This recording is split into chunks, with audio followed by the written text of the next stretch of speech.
Used glue as lube. My balls glued together. Not a fun conversation with my parents. Your balls are separated? Yeah, they talked and then they just made me take a shower. It took a few minutes. Your balls can talk? Somehow, it seems as if he's confused his balls with his parents. Used a wooden sword as a dildo when I was a teenager. In middle school, I once got a postcard from a girl I was super into. I'm pretty sure it was a generic birthday card. Anyway, I was so excited that I opened the card, cut a hole in the middle, and tried to fuck it.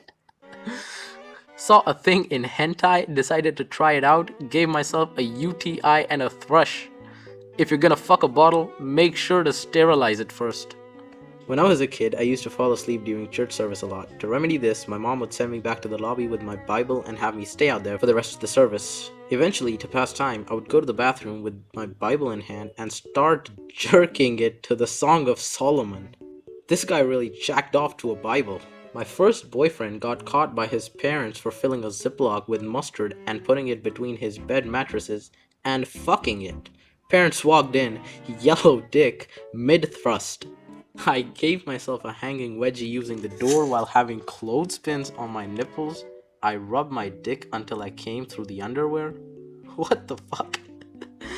While some answers are weirder, this is the funniest one I've read. Last but not least, one client was into race play / degradation, which was fine by me. It was all fun and games. He was Asian, and instead of the usual stereotypical stuff that most race play relies on, i.e. Asian men have small dicks, etc., he had more sophisticated tastes. He got really into it when I talked about why various Asian countries lost various global conflicts. Tell me why we lost the Vietnam War. Or, tell me why the Japanese were nuked by the Americans, babe. All while I had a dildo in various orifices and was putting on my best bedroom voice. Started out as a cam girl, ended as an expert in southern eastern geopolitical conflicts. As a horny and desperate youth, I was constantly looking up new ways to rub one out.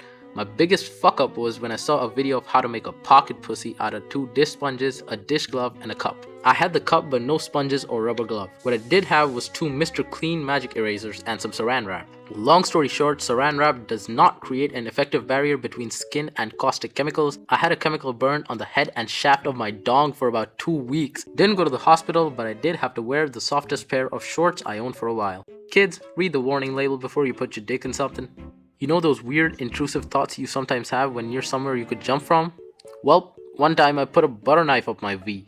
Either inserting a popsicle into my ass because I have a fetish for inserting cold things inside me and I've done it with ice cubes before, or squirting shampoo into my ass because I thought it would feel like someone coming inside me, and being a virgin, I wanted to know what it was like. Did you fart bubbles? I shit burning globs of sudsy shampoo. So kind of blew myself. Edit. Someone reported me on Reddit for self-harm. This is the way. Can Mandalorians show their dicks to others? Only if the head is covered. What the fuck is this thread? What does he even mean by that? Make fuck to the couch cushions, you know, in between the crevice? PIV. Penis in vacuum. I was going through puberty. Fuck the cabbage. Used a soft fishing lure as a dildo and lotion as lube. Got super freaked out after, so I called poison control thinking I was going to die from the chemicals in the lure. Tied my own legs to the bedpost behind my head, but I tied them too tight, so I had to cut myself out with a mechanical pencil on my nightstand. It took me about 15 minutes. James Bond would be proud. James Bondage. I wrote a raunchy message to a girl on my phone but didn't send it. I aimed my erection at the phone and made a deal with my dick that if it would get hard enough to reach the send button, the message would be on its way. And what happened? I sent it, then came, immediately felt regret, so I changed my picture to a photo of China and my username to a bunch of Mandarin nonsense, then spammed her a bunch of Chinese stuff to make her think I was a foreign spammer. 10 out of 10 comeback, my guy. I didn't think that was possible. When I was a kid, I had the thought if I could jerk off but keep the cum in me, it would feel good for longer. So I put scotch tape over my pee hole and went to town. Suffice to say, it was very painful and I have a bit of a lasting trauma. Would not recommend. I just imagine the cartoons where someone sticks their finger in the barrel of a gun and the barrel peels back and explodes. Omelette fucker. What? Dug a penis-sized hole in the ground, filled it with packing grease, fucked it. Got so horny that I masturbated with a carrot and went to see my then BF with the carrot still inside me just to be greeted by his mom at the door. Once I heated up a 5-layer bean burrito from Taco Bell for about 150 seconds before trying to use it as a fleshlight. I went balls deep and caused a first-degree burn on my crotch.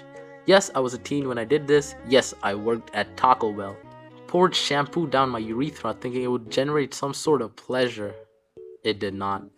Shoved a 2x2-inch bath bomb up my ass with plastic wrap still on. Used a home TNS machine to zap myself into finishing. Alright guys, that was it for this video, but make sure to subscribe because you're not gonna want to miss the next video I'll be posting.